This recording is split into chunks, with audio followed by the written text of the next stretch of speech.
If you're a student working with a school in Coventry, say, within that school, and within so many schools now in the UK, you are going to have people from a huge spread of cultures who actually already have a huge set of language learning skills. They may be not English first language, they might talk a different language at home, they might have relatives in a different country who talk a different language.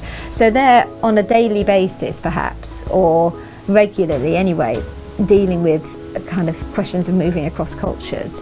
And I think that when you study a language together, I mean, part of studying a language is not knowing vocabulary or understanding grammar per se. It's about understanding cultural difference, a different way of seeing the world, I think. And the more you do that in a classroom, the more you get to have conversations about that and the way it happens and why it might be different for person X and for person Y. So I guess my own opinion is this should start when you're little.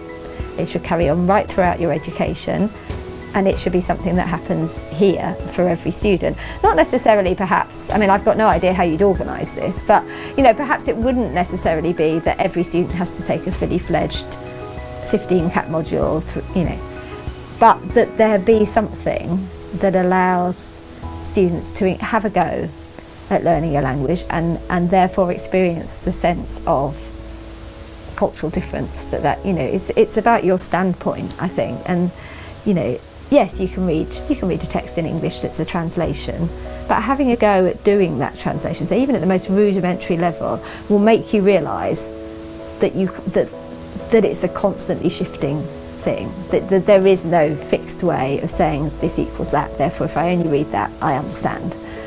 You don't understand. You're given a picture, but if you're trying to move between languages, you have that sense that kind of infinite kind of subtlety, I suppose, in terms of the way people think.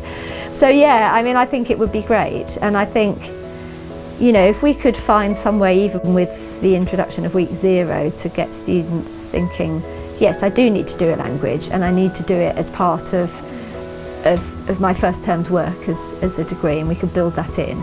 That would be great. You know, if you make that a part of the curriculum, then you're saying, you know, this is not an add-on, this is a fundamental part of, you know, being a 21st century learner kind of thing. So for me, yeah, language would be a part of that.